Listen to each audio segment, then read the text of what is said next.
Self-care is not about self-doubt. Self-care is not about self-pity. Do not be afraid to check in with yourself, to really ask yourself, okay, hold up, what do I need in this moment? Hey kittens, welcome back to my channel. So if you guys didn't know, self-care day is coming up. So I wanted to share 8 types of self-care that we can all practice. So I hope that you guys enjoy, and let's get started. So y'all already know we about to start with a cute and clear definition of what self-care means. So self-care is defined as the ability of individuals, families, and communities to promote health, prevent disease, maintain health, and to cope with illness and disability with or without the support of a healthcare provider. So when it comes to the different types of self-care that we can all practice, the first type is physical self-care. So physical self-care has to do with feeling physically well and maintaining physical health. So different activities that could potentially fall under physical self-care are things such as sleep or rest, stretching, walking, or exercise that feels good, because we all know some exercises be hurting. Okay, that thing be trashed by surra, y'all already know. Also, keeping medical appointments, healthy food, and fresh air are all different types of physical self-care. So the next self-care that they talk about is emotional self-care.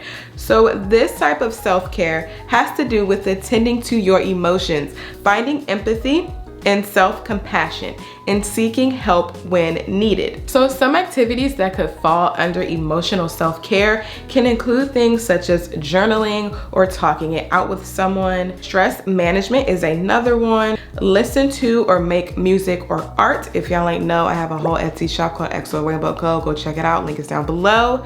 Also, having self-compassion for yourself. This isn't the time to beat yourself up, to think negatively about yourself, to involve yourself in negative self-talk. Also, counseling is another component of emotional self-care. So the next type of self-care that you guys can try is social self-care. Social self-care has to do with healthy family and social relationships. So some activities that fall under emotional self-care include time with others, either in person or virtually, and kind of along the same lines is also balancing alone time and social time, and this is for small groups and large groups.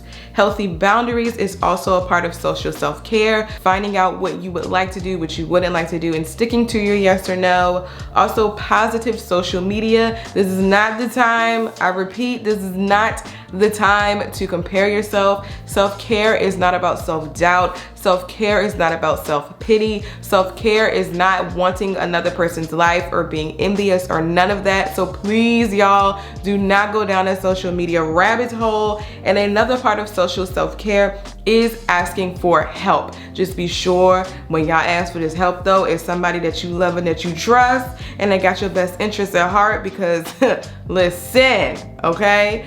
So the next kind of self-care that you guys can try is called spiritual self-care. So this specific self-care has to do with religious beliefs or spirituality. So some examples of spiritual self-care include connection, whether that's to a specific religious organization, whether it's just self-reflection, whether it's meditating. Another form of spiritual self-care is prayer. So y'all already know I love my Jesus, so prayer for me is literally like my #1 lifeline. Also, attending worship services or groups can fall under spiritual self-care. And then we also have nature. So if you are one that likes to feel grounded with nature, if you're into yoga, if you like going hiking, if you like feeling the sun, all of that jazz, feeling that hot, humid air, if you enjoy nature, nature also falls under spiritual self-care. So the next type of self-care that we can all practice is called personal self-care. So personal self-care has to do with knowing and honoring yourself and what you enjoy. I'm gonna say that one more time for the people in the back. Personal self-care has to do with honoring yourself and what you enjoy. Did y'all pick up the fact that it's about wow you? Okay, it's not about what other people want you to do. It's not what other people are telling you to do, unless you're talking to a mental health professional such as a therapist or a counselor who's advising you.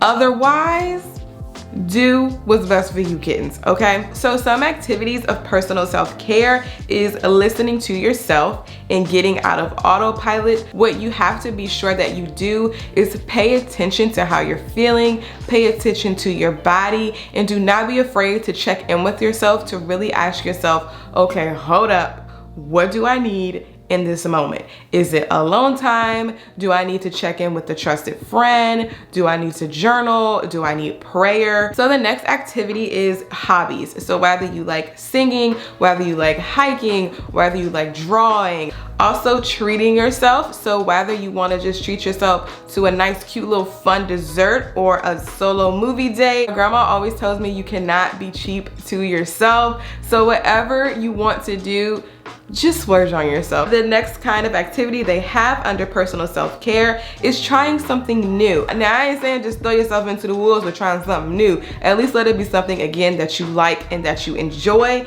And also getting to know yourself is a great way to do personal self-care. So if you guys want to check out my self-discovery journal prompts, this will help you to get to know yourself. Also, in the words of my favorite YouTuber, Amber Martin, self-love is the best love, okay? So when you combine self-love and self-care, you just gonna thrive, kittens. The next kind of self-care that you guys can practice is home environment self-care. So this type of self-care has to do with maintaining a safe, functional, and comfortable home environment. So some activities that can fall under this category is safety. So this can be internal safety, external safety. So are your physical surroundings safe? Do you internally feel safe? So how are your emotions? How is your trust level? How is your peace level? Those kinds of things can fall under safety. So also security and stability is another part of home environment self-care. Cleaning and organizing is another component. So this is whatever that means for you. I know Marie Kondo, she don't play that game, okay? She be getting everybody together and organized. Also having a comfy space. So this comfy space could be literally just a safe place for you. It can literally just be a beanbag. It can literally be your favorite chair, your favorite room, your favorite section of your house. And also a healthy living environment is another component of the home environment self-care piece. So a healthy living environment involves the internal and it also involves the external. So think about the relationships that you have, not just with other people, but also with yourself. The next kind of self-care that we can all practice is called financial self-care. So with financial self-care, this has to do with maintaining your financial goals and obligations.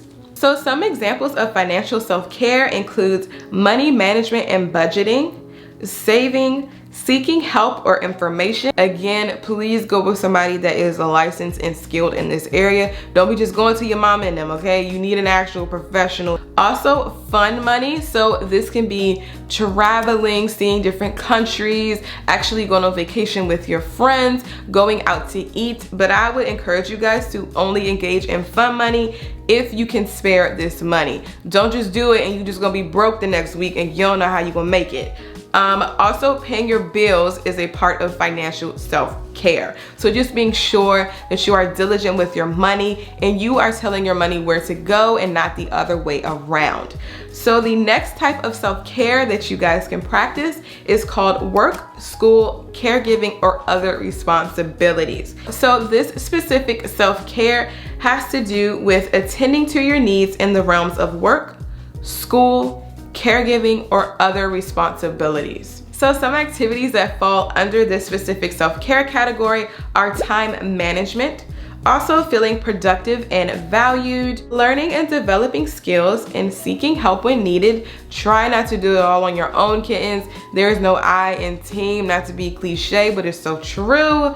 Also having healthy work boundaries and communication. Also a break time is another part of this specific kind of self-care. So just be sure that you're tending to your needs no matter if you're at work, school, caregiving, or any other kind of responsibilities that you have. So also when it comes to self-care, you guys have to remember to do what's best for you, okay? You know what you like the most. You know what you enjoy the most. What may work for me may not work for you all, and that is perfectly fine, kittens. So keep that in mind when practicing self-care. It's going to take some time. You probably won't even get a self-care routine overnight. It's going to be trial and error. So please be patient with yourself when trying this out. So I hope this video was helpful for you guys in learning the types of self-care and how you guys can start practicing them today. So if you guys are interested in any of my other videos, be sure to either check out my channel or you can check out my different playlists. I have journal prompts. I have different things about journaling in general. So feel free to look at any of those. I love you all so much, kittens. Thank you guys for watching, and I will see you guys next week. Adios, kittens.